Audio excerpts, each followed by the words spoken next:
All right. Hey everyone, how's it going? I am by myself, which is not the norm on this channel at all. I have my own channel where I've done hundreds of videos by myself, but Tarqaron's the collaborative channel between Alec and I.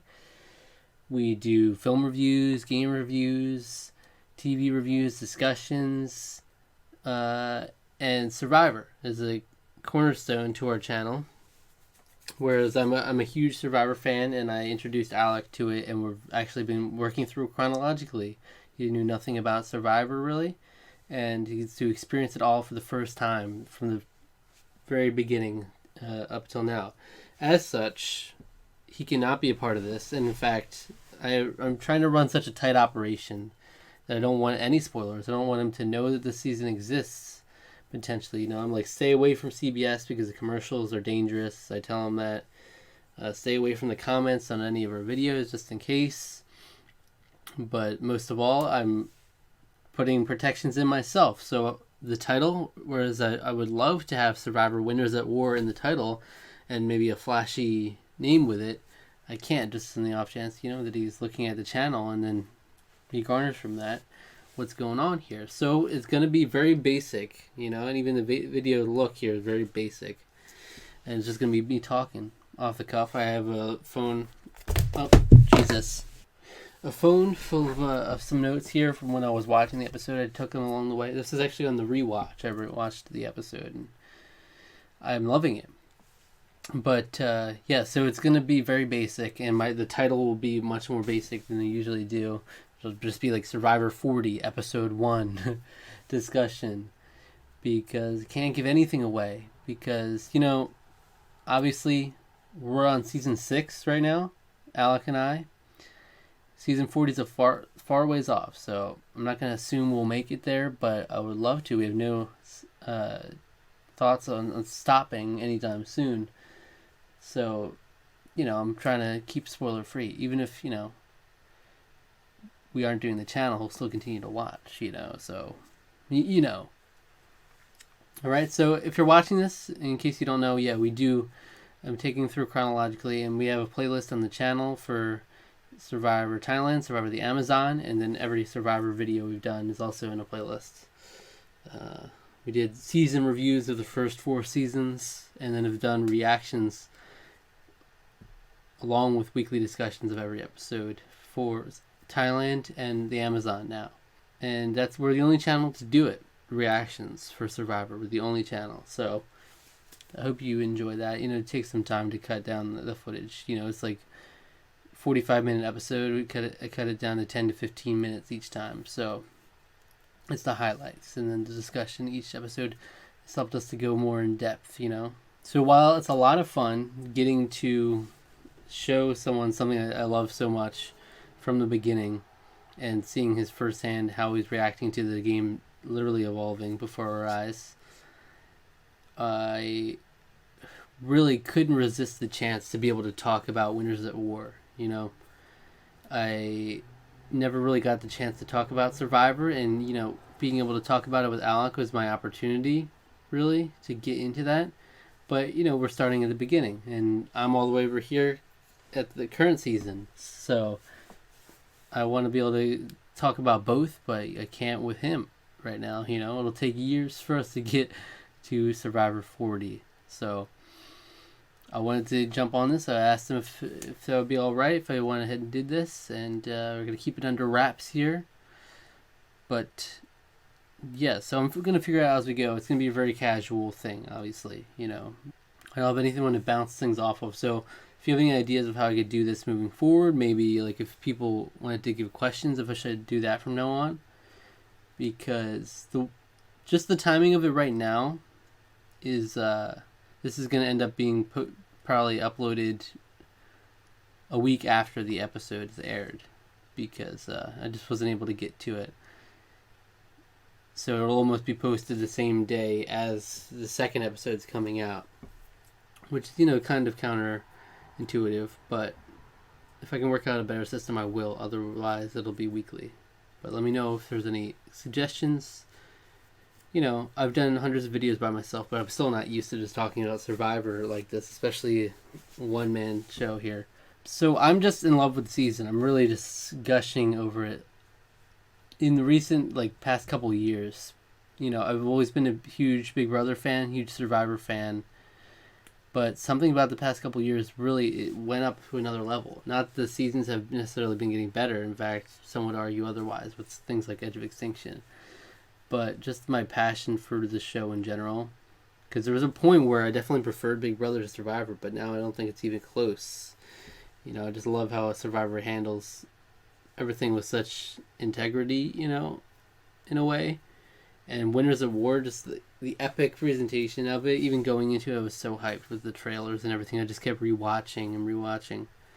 Legendary players of the game. They say it so many times, but it is like the Super Bowl of Survivor. And I'm of the belief that it's I've never been a sports fan, but this is like my sports. It's baffling to me that this isn't a worldwide phenomenon. It was, obviously, it took the world by storm and is going on 40 seasons. But I mean, right now, I'm hard pressed to find anyone in my everyday life that actively watches Survivor, just in the workplace and stuff like that. I've found two people who actively watch the show without, going into message boards, things like that. So it's that's why it's been super fun to, other than my brother and my mother, we watched it all together. It's been super fun to expose my friend Alec through the internet to Survivor and be able to experience it with him, because I don't really get that outside of my family. I'm just loving so much of it. It's just really interesting to think that the first two voted out were really voted out for things that were kind of out of their control. Natalie was voted out because she was tied in with Jeremy. She was literally, if she had been put on a separate tribe, she probably survived this vote, possibly many more. No one predicted Natalie to even go out pre-merge at all, because she's good in challenges, which is generally what you want to keep pre-merge, and she's great at maneuvering the game, and her threat level wasn't too high going into it. But the fact she was put on with Jeremy, it was almost like a coin flip. Kind of surprised that they ended up voting out Natalie as opposed to Jeremy. I don't know what their decision making was based on there. They're both great at challenges, I guess, so that's kind of a moot point, but I don't know what they were thinking exactly. But that's kind of hard, it's a tough pill to swallow, especially, she's someone who's so passionate about and so charismatic. I was excited to see her play again and to see her go into it, and to be the first one voted out on Winners at War, the most epic season of Survivor ever. It's such a bummer, and to have it be something you couldn't really control is even more of a bummer. And similarly with Amber, she was voted out just because Boston Rob is her husband, really. There was the whole Poker Alliance thing that got Kim, Tyson, and Amber in trouble. And Amber was not even in that poker game. Rob was. She was just by extension this Poker Alliance. And if Rob wasn't out there, there's no way she's being voted out over Kim or Tyson. It's crazy how much Rob just existing in this game alongside Amber was a huge detriment to her having any chance in the game. No one, 90% of people I've seen were predicting, obviously, that Rob would be the early one out, and then maybe Amber would have a chance from there on out. But to have Amber be the first one out, as pretty much Sandra's revenge kill, just for her being so mad at Boston Rob for not saying he was coming out to Winners at War, that's crazy. I love the Rob-Sandra rivalry that's brewing. And honestly, the fact that the two people voted out were ones that were unexpected and not necessarily the biggest threats in the game has me very optimistic about the season, and the fact that it wasn't, if it was Boston Rob voted out first, it would be like, all right, I get it. It was an easy vote out. But the fact that both tribes, Boston Rob and Sandra's tribes, they both went to tribal council, and they both survived their first votes, along with heavy hitters like Tony and Parvati, Kim. There's great stuff in store. It's like there's potential for some of these heavy hitters to make it deep now, because it's not just like, oh, we're going to pick off the big threats. Now, the odds are low, but I would love to see Rob and Sandra make it to the merge together and see that rivalry come to light. My dream scenario would be they make it to merge and they have this rivalry, but behind the scenes they're able to patch it up and like use that as a cover. But that's the dream scenario. It's like, if this happens, then there's a chance that happens. So that's just one of the many facets. There's so much to enjoy in this premiere. Even the challenge itself, I thought was awesome. First challenge, the ring challenge, where it's just you brute forcing, and it's really fitting for the season. Right off the bat, they're really going at it. And I'm not someone who really cares about challenges generally, but that was it's a well fought battle.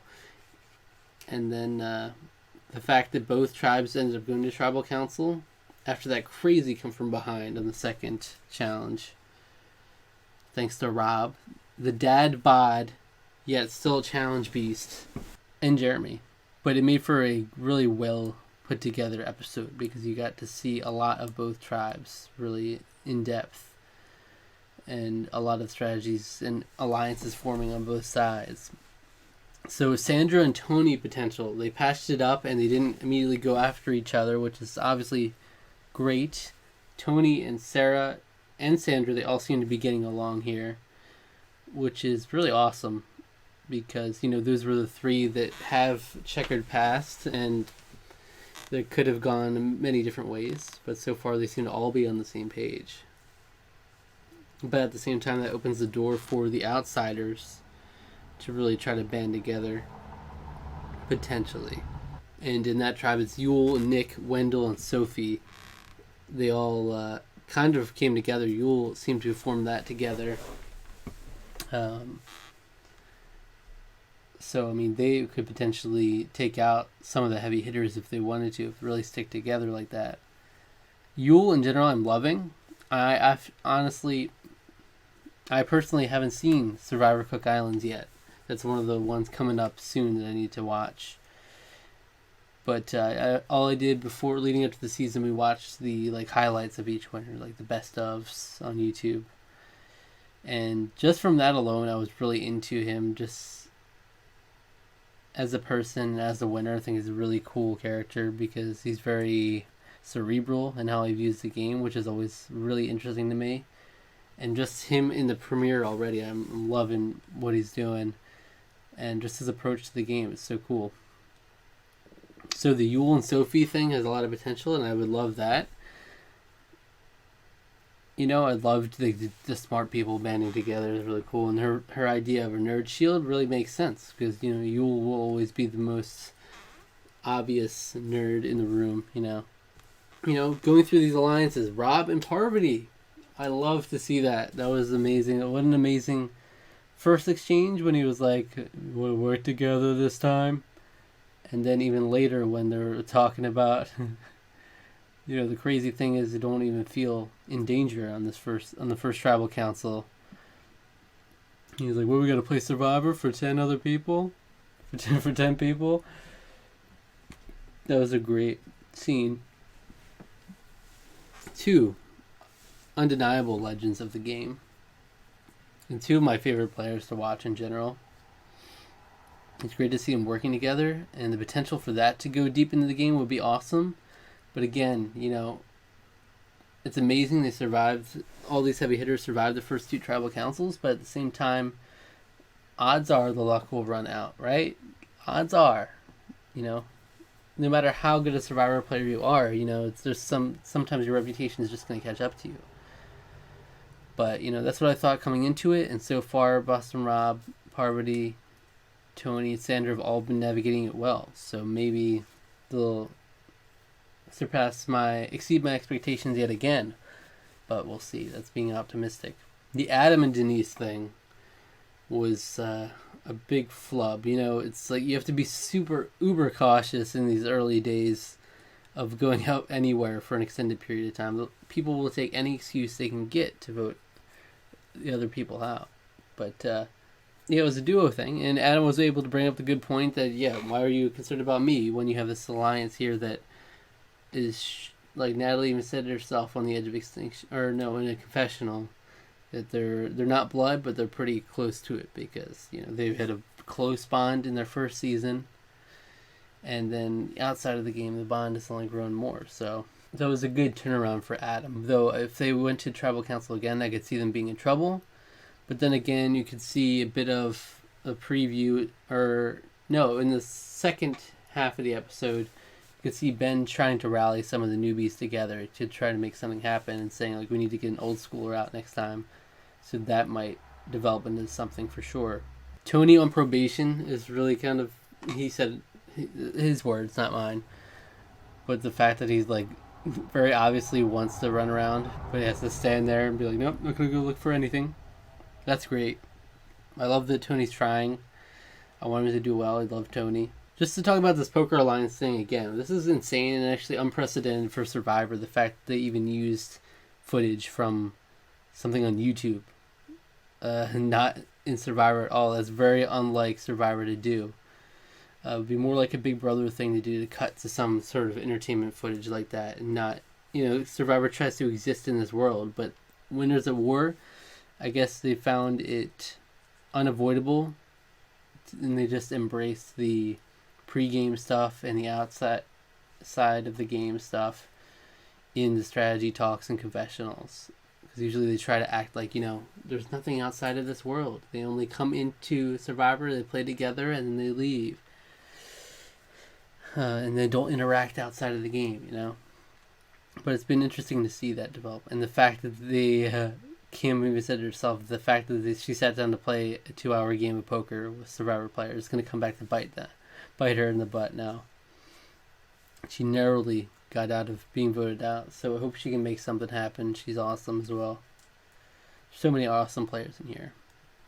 I love, just Boston Rob in general was a lot of fun, the premiere, but I loved Ben being starstruck, and just, even the confessional, he's not trying to hide it, he's admitting to, he just like, was in awe of Boston Rob's his skills before his eyes, and he just gave him the information he wanted. Danny, I'm interested to see navigate this game, and I hope this old school alliance can really be something.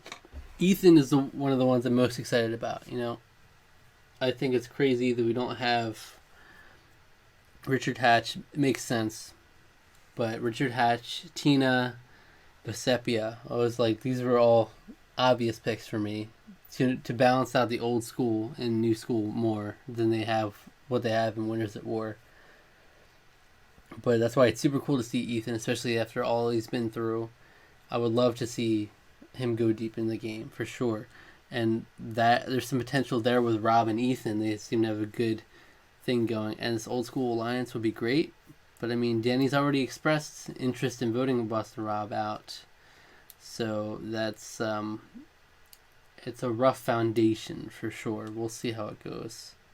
The biggest thing though, and this is something that the survivors talked about a lot, is just how fast paced the game is now. And not only that, but just the absolute paranoia was like unlike any Survivor episode, or especially a premiere that we've ever seen. Usually the premiere vote out isn't that crazy at all, but this was like so much. People were freaking out, didn't want to say names, and it was all over the place. Just the editing was frantic too, to make it really drive that home. People were just running up to each other like, I'm freaking out. And it was really cool because it made the tribal councils just that more dramatic. I'm like, wow, I don't know what's going to happen here. I never in a million years would have predicted Natalie and Amber to be the first two voted out. I thought they both had great chances.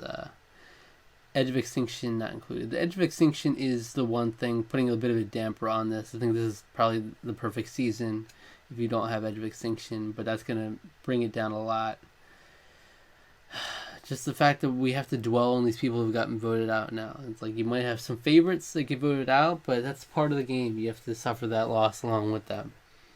But now we have to dwell on them, go back to Edge of Extinction and hear them talking about, it's so rough out here, but now I gotta go look for idols and advantages, send it to them, send fire tokens to people on the island. Fire tokens I actually don't mind. I think they would have pretty good potential in this advantage era. You know, if you're not going to take advantages away, okay, try something interesting like that. I would have been down for that. But you don't need Edge of Extinction 2. That's absurd. I am super excited to see what the season holds. If you watch episode 2 and have any questions you would like me to answer, because it's probably soon after I post this video, feel free to send them my way in the comments or tweet at Tarqaron2, TWO, and I'll be sure to answer those, because, you know, I'd like some more discussion points other than just what I have written down, what people are talking about, whatnot. I do listen to Rob Has a Podcast extensively, so I say extensively even though I haven't watched the 2 additional podcasts he did this week. But it's hard to keep up sometimes. I'm going to miss some weeks. But I always listen to know-it-alls, you know. It's, like I said, I don't have anyone outside of my family to talk about it with. So it's like I look for any outlets where I could hear other opinions, you know. Anyway, even some of the winners I'm not super stoked about. I'm still excited to see how they navigate the game. This definitely has the potential to be one of the best seasons ever, and I'm super duper excited. That's it. Thank you. Feel free. It was after a late recording session that I decided to do this. It is now midnight. My mouth is dry. My words are slowing down. Perhaps a mistake to do it now, but I had to do it. There was like not much other time I could. Be sure to check out our Survivor, the Amazon reactions, as I'm taking Alec along through that. We just finished recording the penultimate episode, actually, but we're a few weeks ahead. So episode 11 should be coming out soon for you guys. We've really been enjoying the season. So this is a new thing for Tarqaron. Every week you'll get Survivor Winners at War, as well as Old Schools, or wherever we're at with Alec, that series, you know. They'll run concurrently. So you'll get, right now, especially, it's a bit of old school and a bit of new school mixed. Winners at War, oh my god. Alright, thank you for watching. Much love.